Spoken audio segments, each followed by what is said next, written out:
As muralhas de Nínive ainda se erguiam orgulhosas diante do mundo. Altas, imponentes, quase intransponíveis. Seus portões estavam sempre vigiados, seus mercados cheios, seus soldados preparados. Era uma cidade que não apenas governava, dominava. Era temida por reis, odiada por nações e reverenciada pelos que viviam sob sua sombra. Mas, diante de Deus, Nínive estava condenada. A cidade que um dia se curvou diante da pregação de Jonas havia voltado aos seus antigos caminhos. O arrependimento de outrora se transformará em escárnio. A humildade fora substituída por arrogância. O temor ao Senhor desaparecera. Nínive não apenas voltou à violência, mergulhou ainda mais fundo nela. A justiça fora vendida, a idolatria espalhada, e os inocentes eram esquecidos nos becos da cidade que se achava eterna. Foi nesse tempo que Deus levantou Não. Ele não foi enviado para pedir arrependimento. Não foi chamado para clamar misericórdia. A mensagem que recebeu não tinha promessas de restauração. Tinha apenas uma certeza: o fim havia chegado. Não era um profeta da justiça. Seu nome, que significa consolação, não era um consolo para Nínive, mas para o povo de Deus que sofrerá sob o jugo assírio por gerações. Suas palavras não tinham rodeios. Ele não usava metáforas suaves. Era a voz de um Deus que, paciente por muito tempo, agora se erguia com poder contra os que o desafiaram. Ele declarou que a cidade sanguinária, cheia de mentiras e roubo, estava sentenciada. Que seus exércitos seriam vencidos, seus portões destruídos, e sua glória, apagada. E quando isso acontecesse, o mundo todo veria a queda daquela que tanto oprimiu. Não descreveu o caráter de Deus com firmeza. Ele é paciente, sim, mas não inocente ou culpado. Ele é bom para os que confiam em Ele, mas implacável com os que o desafiam. Deus não estava apenas incomodado com Nínive. Estava contra ela. Enquanto a cidade se entregava ao orgulho e à luxúria, a palavra do Senhor corria como um fogo invisível pelos céus. E nenhum rei, nenhum sacerdote, nenhum guerreiro conseguiria impedi-la. Nínive havia se esquecido que o Deus de Israel não dorme. Que ele vê a opressão. Que ele escuta o clamor dos justos. E agora, o tempo da colheita havia chegado. Tudo que a cidade plantou, injustiça, sangue, idolatria, seria colhido. A voz de Não ecoava no meio da escuridão como o trovão que antecede a tempestade. E ainda que seus ouvintes duvidassem, zombassem ou ignorassem, a palavra já estava solta. E a palavra de Deus nunca volta vazia. A cidade poderosa seria devastada. O trono altivo seria derrubado. E os que a temiam um dia, celebrariam sua queda no dia seguinte. A mensagem de Não era clara: Deus reina. Deus vê. Deus julga. E quando ele age, nenhuma muralha permanece de pé. Nínive, a capital do Império Assírio, continuava soberba. Suas muralhas se erguiam com arrogância sobre o vale, como se desafiando qualquer ameaça. A cidade ainda exalava poder, luxo e brutalidade. Mas o que seus habitantes não sabiam era que a contagem regressiva já havia começado.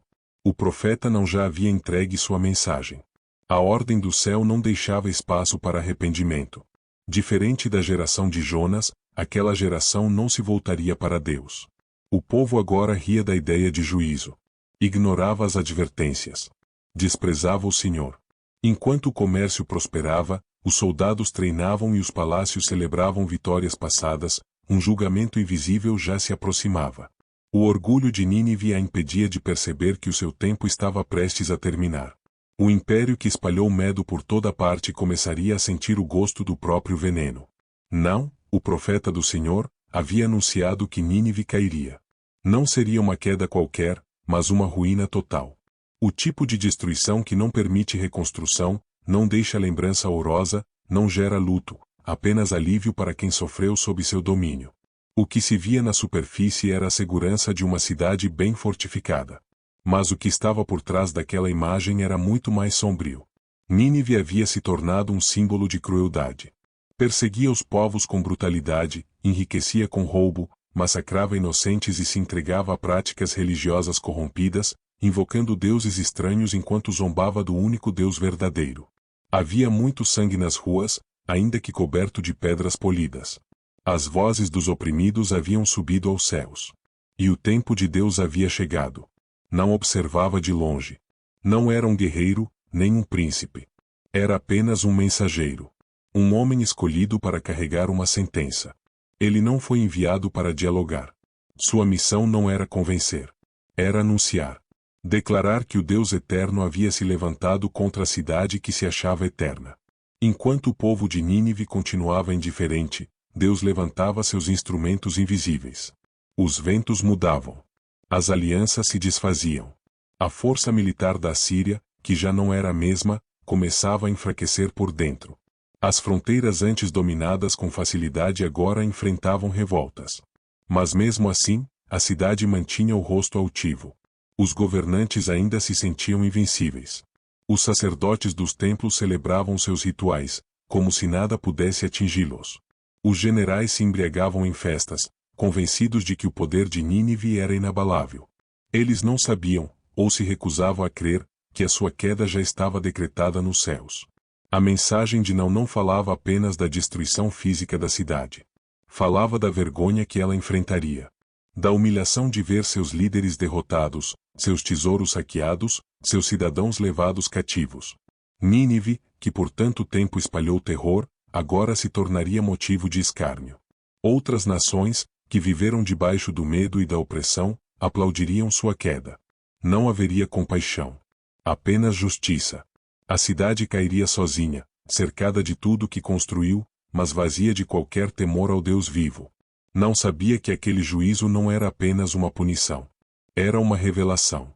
Deus estava mostrando que nenhum império, por mais poderoso que seja, está acima de sua justiça. Nínive havia desafiado a misericórdia. Agora enfrentaria a ira. A cidade parecia impenetrável, mas o plano divino estava em andamento. Em breve, os inimigos cercariam seus muros. As águas que corriam pacificamente ao redor da cidade seriam usadas para invadi-la. Suas defesas ruiriam. Suas riquezas seriam levadas.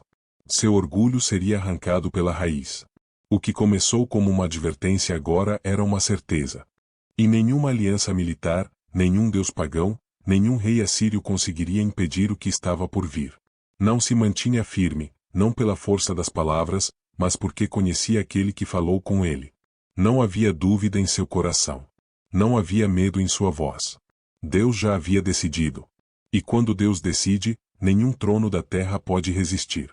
A escuridão do templo era espessa, quase viva. Os corredores, envoltos em silêncio e sombras, guardavam segredos que ninguém ousava pronunciar em voz alta.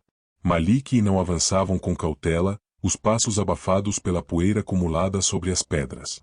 A cidade dormia, mas eles sabiam, a qualquer momento, poderiam ser descobertos. A entrada havia sido feita por uma passagem lateral, usada por servos e escribas há décadas. Arit, o velho sacerdote, os aguardava ali, envolto em seu manto puído e com os olhos iluminados pela chama trêmula de uma lamparina. Sigam-me. Não há muito tempo. Não permaneceu em silêncio. Desde que aceitara seguir Malik, parecia carregar dentro de si um fardo ainda mais pesado. Ele sentia, sem saber como, que aquela noite mudaria tudo. Era como se as palavras de sua profecia, uma a uma, estivessem prestes a ganhar carne, sangue e consequência. O templo, à noite, não era o mesmo lugar das cerimônias. Os altares estavam frios. Os corredores ecoavam gemidos antigos, quase imperceptíveis, que faziam Malik estremecer. Ele conhecia bem aquelas paredes, mas agora, elas pareciam observá-lo. É aqui.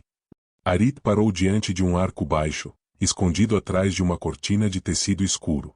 Abaixo dele, uma escadaria de pedra descia em espiral, mergulhando nas profundezas do templo. O altar principal está logo acima desta sala. Aqui embaixo estão os registros que eles enterraram para que ninguém jamais encontrasse. Malik desceu primeiro, a tocha tremendo em sua mão. Não o seguiu, com o rosto grave. Quando chegaram ao fim da escada, depararam-se com um salão estreito, repleto de prateleiras antigas. As paredes estavam cobertas por símbolos proibidos. O ar era denso. O cheiro de pergaminhos envelhecidos se misturava ao odor metálico do incenso sacrificial. Arit caminhou até o fundo da sala e puxou uma caixa de madeira maciça. De dentro dela, retirou um pergaminho envolto em tecido vermelho, selado com cera dourada marcada com o brasão real. O rei jamais permitiria que isso viesse à tona. Mas a verdade não pode mais ser enterrada. Malik rompeu o lacre com mãos trêmulas. Desenrolou o pergaminho com cuidado, os olhos se movendo rapidamente sobre as linhas escritas com tinta escura. Não observava em silêncio, mas podia sentir a atmosfera mudar ao redor. Era como se o ar do templo tivesse parado. Como se até as pedras estivessem escutando. Malik ergueu o olhar, pálido. Eles selaram as fundações da cidade com sangue. Crianças. Mulheres. Os inocentes foram sacrificados para garantir proteção espiritual e domínio eterno ao novo rei. A cidade está amaldiçoada desde a sua origem. Não fechou os olhos por um instante. Aquilo confirmava tudo. Sua visão. As palavras de Deus. O peso que sentia nas entranhas de Nínive. Agora não havia mais espaço para dúvida. O julgamento é justo, murmurou. As pedras clamam. O sangue clama. Antes que pudessem reagir, o som de passos apressados ecoou pelas escadas. Tochas se aproximavam. Vozes sussurravam ordens. Malik apagou a tocha instintivamente, mergulhando os três em total escuridão. Eles nos encontraram, sussurrou Arit. Não tocou o ombro de Malik. Proteja o pergaminho. Os três recuaram para o fundo da sala, ocultando-se atrás de uma fileira de tábuas empilhadas.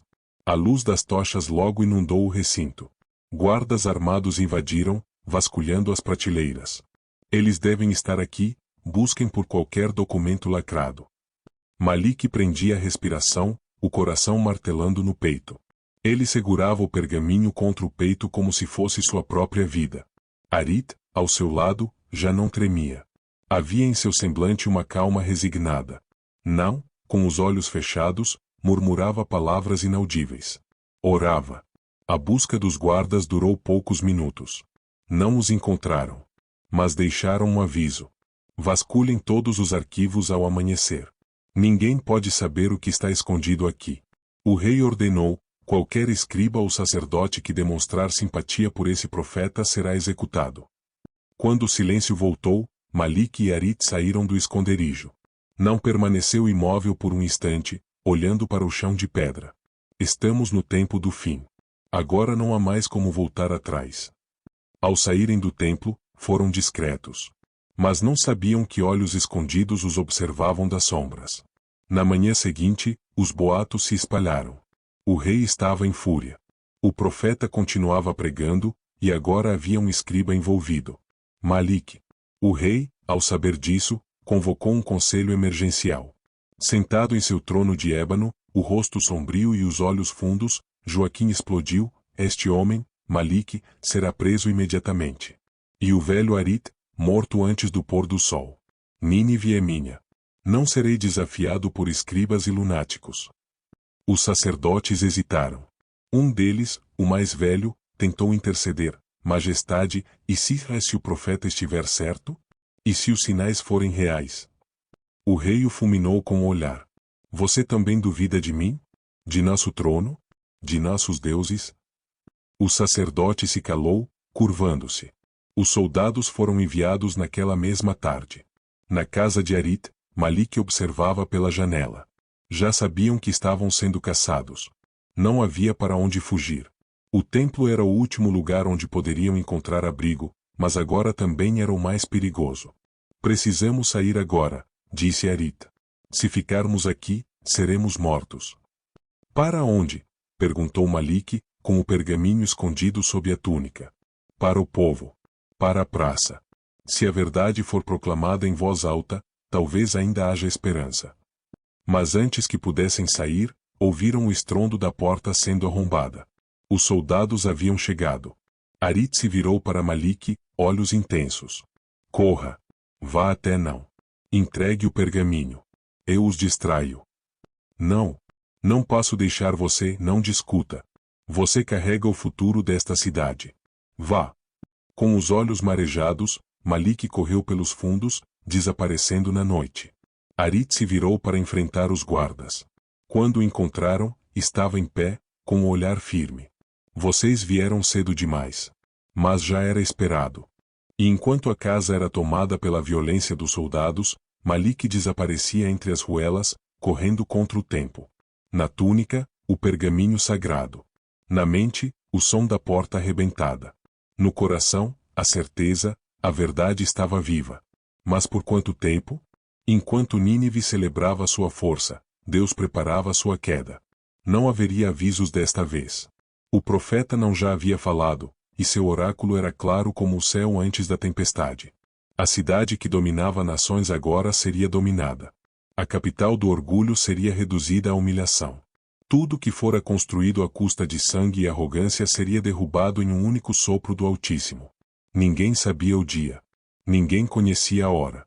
Mas o decreto havia sido emitido. Os céus estavam em silêncio. O juízo já não seria contido. As palavras de não descreviam a cena com detalhes. Os inimigos viriam com violência. As portas da cidade seriam abertas. Os rios, instrumentos de vida, se voltariam contra a própria cidade e invadiriam seus palácios. As riquezas seriam levadas. A cidade, vazia. Seus defensores, derrotados. Seu povo, disperso. O que parecia impossível aos olhos humanos, a queda de Nínive, estava agora às portas. E, como Deus dissera, nenhum dos seus exércitos, carros ou muros resistiria. Ao redor, o Império Assírio começava a se corroer por dentro. Suas campanhas militares já não tinham o mesmo vigor. Os povos que antes tremiam diante dela agora começavam a se rebelar. Babilônia crescia em poder. Média, ao norte, se fortalecia. As nações, antes submissas, agora esperavam uma oportunidade para se levantar. O Senhor dos Exércitos já estava movendo as peças. Nínive não sabia. Mas já estava cercada. Enquanto a cidade continuava em seus banquetes, seus rituais pagãos e seus mercados barulhentos, os seus últimos dias se aproximavam. O juízo não seria como uma tempestade repentina, seria como um trovão que já havia sido anunciado, mas que todos decidiram ignorar. A profecia declarava que o inimigo atravessaria os portões como quem pisa em cinzas. As defesas desmoronariam. Os homens valentes fugiriam como crianças assustadas. As fortalezas cairiam uma a uma. A cidade seria saqueada e nada restaria de sua antiga glória. Nínive era chamada de a leoa entre as nações, mas não anunciava que a toca da leoa seria destruída. Seus filhotes devorados. Sua voz calada. E quando isso acontecesse, ninguém lamentaria. Nenhum mensageiro seria enviado. Nenhuma aliança a resgataria. O mundo haveria cair, e daria graças por isso. O povo de Judá, oprimido durante tanto tempo pelo domínio assírio, ouviria a notícia com alegria. O jugo seria quebrado. O opressor, destruído. Deus, mais uma vez, mostraria que ele cuida dos seus. A justiça de Deus não falha. Ela pode demorar aos olhos humanos, mas sempre chega no tempo exato. Nínive havia recebido misericórdia no passado. Quando Jonas pregou em suas ruas, a cidade se arrependeu. Jejuou. Chorou diante de Deus. E foi poupada. Mas o arrependimento havia sido abandonado. A compaixão, esquecida. O orgulho, renovado. A violência, multiplicada. E agora, como o próprio Deus declarara, não haveria retorno. O silêncio de Deus não era esquecimento. Era justiça sendo preparada. Não, ao anunciar tudo isso, não falava por si. Ele era apenas a boca que proferia o que o coração do céu havia decretado. Sua profecia era como fogo em sua alma. Uma verdade que precisava ser anunciada, ainda que ninguém acreditasse. Nínive confiava em suas muralhas, mas esqueceu que Deus derrubou Jericó. Nínive confiava em seu exército, mas esqueceu que Deus afogou os carros de Faraó no mar. Nínive confiava em seus deuses, mas ignorava que só há um Deus verdadeiro, e ele estava contra ela. O juízo de Deus não é aleatório. Ele responde ao pecado, à violência, à injustiça e à arrogância. O Senhor não fecha os olhos para o clamor dos oprimidos. E quando ele se levanta, nenhuma cidade, rei ou império pode resistir. A mensagem de Noé, ao mesmo tempo, um grito de justiça e um aviso eterno. Para Nínive, era o fim. Mas para o povo de Deus, era o alívio. A opressão cessaria. A terra teria descanso. O nome do Senhor seria exaltado. E o mundo, mais uma vez, veria que o Deus de Israel reina sobre todas as nações. O que fora anunciado pela boca de Não já não era mais apenas palavras. Era realidade. O que antes era ignorado, zombado, desacreditado, agora tomava forma diante dos olhos do mundo. A cidade invencível estava sendo invadida. A capital da violência, humilhada. A potência da terra, reduzida a pó. Nínive caiu. Os exércitos inimigos, trazidos como instrumentos do próprio Deus, cercaram a cidade com estratégia e precisão. Os muros, que por séculos impediram qualquer avanço estrangeiro, agora ruíam diante do avanço daqueles que o Senhor levantara para executar seu juízo. O rio, outrora fonte de vida e segurança, agora se tornava uma arma contra seus próprios habitantes. O palácio foi invadido pelas águas. Suas fundações cederam. Suas paredes desabaram. O símbolo máximo de estabilidade política da Assíria era, agora, arrastado como entulho no leito do Tigre. Os soldados assírios tentaram resistir. Eram treinados, experientes, destemidos. Mas nenhum preparo militar é suficiente quando Deus declara que o tempo acabou. Os homens fortes fugiram. Os generais recuaram. A cidade se entregava à desordem e ao medo. As mulheres choravam nas ruas. As crianças corriam em desespero. Os nobres, que antes banqueteavam nos salões de mármore, agora buscavam esconderijo entre ruínas. A cidade estava em colapso, não apenas físico, mas espiritual. Toda arrogância desapareceu. Toda a segurança humana desmoronou. O ouro e a prata foram levados. Os tesouros acumulados ao longo de gerações foram saqueados sem resistência. O orgulho dos reis foi exposto. Ninguém os protegeria. Os deuses estrangeiros, silenciosos em seus altares, não moveram uma pedra para salvar a cidade que os venerava. Era o silêncio do céu que falava mais alto agora. O que a espada não destruiu, o fogo consumiu. O que escapou das chamas, se perdeu na água. O que tentou fugir, caiu nas mãos dos inimigos. Nínive, que espalhou terror por tantas gerações, agora sentia em sua própria carne o gosto da queda. E ninguém lamentava. As nações que por tanto tempo sofreram sob seu domínio agora batiam palmas diante da notícia de sua ruína. O mundo observava o fim de uma cidade que se julgava eterna, mas que esqueceu da eternidade de Deus. Deus não esquece. A justiça divina não falha. O tempo do juízo chega. E quando chega, é irresistível. Nínive ignorou o arrependimento. Desprezou a misericórdia. Recusou-se a mudar seus caminhos. E agora era tarde demais. A profecia de não se cumpria em cada detalhe. Não por acaso. Não por estratégia humana. Mas porque o Senhor dos Exércitos estava por trás de cada movimento, cada brecha, cada colapso. A cidade caiu como Deus disse que cairia. Sem glória. Sem resistência. Sem honra.